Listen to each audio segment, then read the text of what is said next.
Hello friends, अस्सलाम वालेकुम। The real goat farming की एक और वीडियो के साथ मैं आपकी खिदमत में हाजिर हूँ। तो जो आज का हमारा टॉपिक है वो है गोट फार्मिंग का मकसद, कि गोट फार्मिंग का क्या मकसद है पाकिस्तान में। क्योंकि एक मेरे साईं हैं, इलाके के बंदे हैं, उनके साथ एक साहब मेरे पास तशरीफ़ लाए गुज़िश्ता दिन, और वो गोट फार्मिंग के मतलब माइंड रखते थे उसको स्टार्ट करने का। तो उस पे वो तबादला ख़्याल करते रहे। तो उनकी बातें सुन के मुझे काफ़ी झटके लगे, बड़े ज़ोर ज़ोर के। तो उनको तो मैंने जो कन्विंस किया या समझाया, बड़ी मुश्किलों से उनके दिमाग को राय रास्त पे मैं लाया। तो उसके बाद मेरे दिल में बात आई कि ऐसे और भी जो हैं करैक्टर पाकिस्तान में पाए जाते हैं, तो कहीं वो भी अपना नुकसान करने का प्लान आजकल कर रहे हों, तो मैं उनको थोड़ा सा देखूं। तो बात करने का मकसद ये है कि वो जो साहब थे, उनका कुछ ज़हन इस किस्म का था कि मैं 2.5 से 3 लाख की जो बकरियां हैं वो मैं परचेज़ करना चाहता हूँ। तो इस सिलसिले में आपकी मुझे मदद चाहिए। ठीक है जी, बकरियां मैंने लेनी है। कौन सी? बीतल बीतल बकरियां कौन सी होती हैं? जो काली या नागरी होती हैं, वो बीतल बकरियां होती हैं, और वो मैंने ख़रीदनी है। और एक जगह से मैंने ख़रीदनी है, आप मेरे साथ चलें वहाँ पे। और मकसद मेरा क्या है कि मैं उसी लेवल का एक ब्रीडर ख़रीदूँगा, और जो उनके एक्सपेंसेस हैं वो उनके दूध से मैं पूरे करता रहूँगा। और जो उनके बच्चे हैं वो बहुत बड़े आला नस्ल के जो पेडिग्री बच्चे मुझे दस्तयाब हो जाएंगे उन बकरियों में से। तो मैं वो बच्चे फ़ौरी तौर पे जो पैदा होने के 10 से 15 दिन के बाद ही 1 लाख 1.5 लाख का वो जो बच्चा सेल हो जाता है, और वो मैं कर दूँगा। तो इस तरीके से मैं गोट फार्मिंग करना चाह रहा हूँ। तो उनको तो मैंने जो समझाया या जो किया वो तो तकरीबन 2.5 घंटे की एक बातचीत है। तो मैं आपसे ये बात करना चाह रहा हूँ कि देखें, पाकिस्तान में या तो किसी भी मुल्क में गोट फार्मिंग का ऐसा कोई तस्वर नहीं है, जैसा कि यहाँ पे पाकिस्तान में एक माफिया जो है वो उसको डेवलप कर रहा है। जो गोट फार्मिंग दुनिया में होती है वो कई तरह से होती है। पास जो बकरियां हैं वो सिर्फ दूध पैदा करने के लिए उन्होंने फार्म की हुई हैं, वो सिर्फ दूध ही पैदा कर रही होती हैं, और उनके बच्चों को वो गाय के दूध पे पालते हैं। ठीक है। और बाद जो बकरियां जो 90% जो वहाँ पे जानवर स्लाटिंग के लिए वो पैदा की जाती हैं, और उनको गोश्त के सूर के लिए ज़िबा किया जाता है।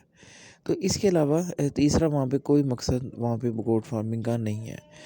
पाकिस्तान में सदियों से जो गोट फार्मिंग हो रही है उसमें जो मेन इसका मकसद रहा है वो गोश्त का असूल ही रहा है।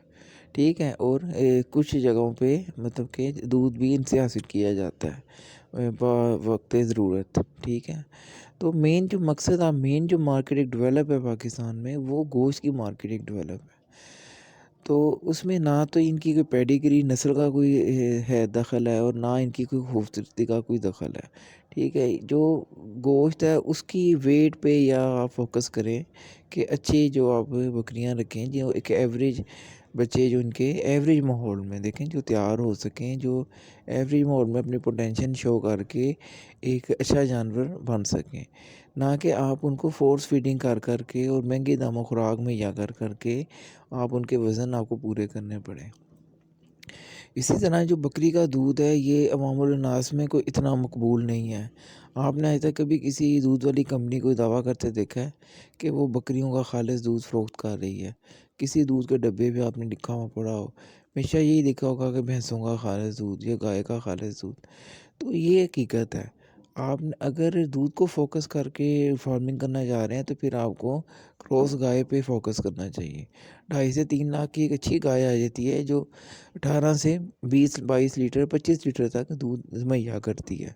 तो आप फिर 2.5 लाख की बकरी लेने की बजाय आप उसमें थोड़े से पैसे और डालें, और एक ऐसी गाय आप खरीदें जो आपके डेयरी मकसद के लिए वो काम कर सके। तो अगर आपने गोश्त के लिए बकरी का काम करना है तो फिर वो आपको गोश्त को फ़ोकस करना पड़ेगा मीट पर्पज़ के लिए आप लें, और उसमें आपको कभी नुकसान नहीं होगा।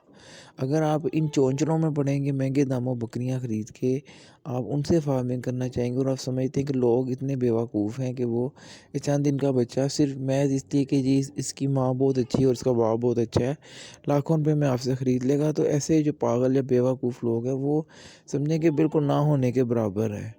ठीक है, मैं उनके लिए शौकीन का लफ़्ज़ इसलिए इस्तेमाल नहीं करता कि ये कोई शौकीन लोग नहीं हैं, ये वो लोग हैं जो अपनी अना की तस्कीन के लिए वो ये सारे काम करते हैं।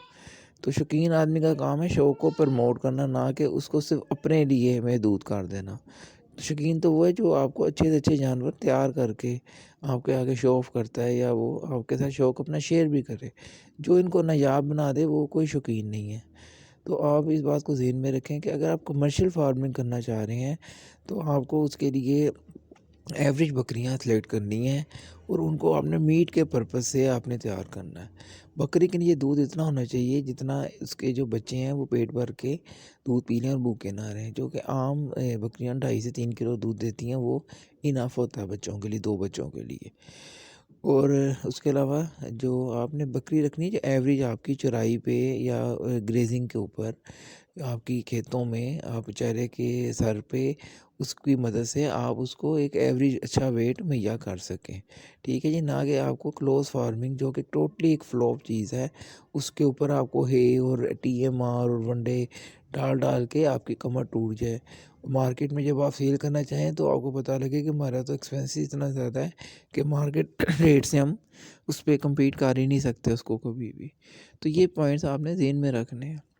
जो लोगों के दिमाग में ये बात आजकल डाली जा रही है कि आप महंगे दामों बकरियां खरीदें और फिर इनके बच्चे महंगे दामों फ़रोख्त होंगे, ये सब एक फ्रॉड है, एक फ्रॉडिया एक तबका है, एक बुरा माफिया समझें कि ये है जो कि लोगों को इस तरफ लेके जा रहा है। जो बकरी है वो उसकी जो एवरेज है वो एवरेज ही उसकी रहेगी। जो बीतल स्ट्रेन की आप एवरेज देखें, गूगल पे देख लें जाके, वो वही है। तो उसमें आप खुराक से कुछ 10 से 20% 25% जब बेहतरी ले आते हैं तो आप उसको पेडिग्री का नाम दे देते हैं। हालाँकि वो आम बीतल बकरियाँ जो अच्छे माहौल में जब आ जाती हैं, अच्छी खुराक खानी शुरू कर देती हैं, तो उनके वज़न में और दूध में और खूबसूरती में इज़ाफ़ा हो जाता है। और उसको ये जो फ्रॉडिये लोग होते हैं, जिस तरह आप देखें कई हैं, क्या मैं किसी का नाम लूँ, तो उनको वो पेडिग्री का नाम देना शुरू कर देते हैं। तो आप इन चीज़ों से बचें। आपने अगर गोट फार्मिंग करनी है तो अपने गोल आप छोटे रखें और जो आपको अचीव ईज़ी अचीव हो जाएँगे, आपको ईज़ी हासिल हो जाएँ, आप वो गोल रखें। अगर आप इतने बड़े गोल रख लेंगे जो आप हासिल नहीं कर सकते, तो आपकी जो पूरी एक स्ट्रेंथ है वो वेस्ट हो जाएगी। पूरा पैसा, टाइम, हर चीज़ आपकी वेस्ट हो जाएगी। आपने मार्केट में चलना है और मार्केट को ज़हन में रख के आपने अपने जानवर को तैयार करना है। तो यही मेरी छोटी-सी एक आपको मैसेज था इस वीडियो में कि आपने जब भी गोट फार्मिंग करनी है, आपने मीट पर्पज़ के लिए करनी है और आपने एक एवरेज जो जानवर है उसको सेलेक्ट करके उस पे वर्किंग करनी है। तो उम्मीद है कि आपको मेरी ये बात काफ़ी समझ में आ गई होगी। तो मिलते हैं फिर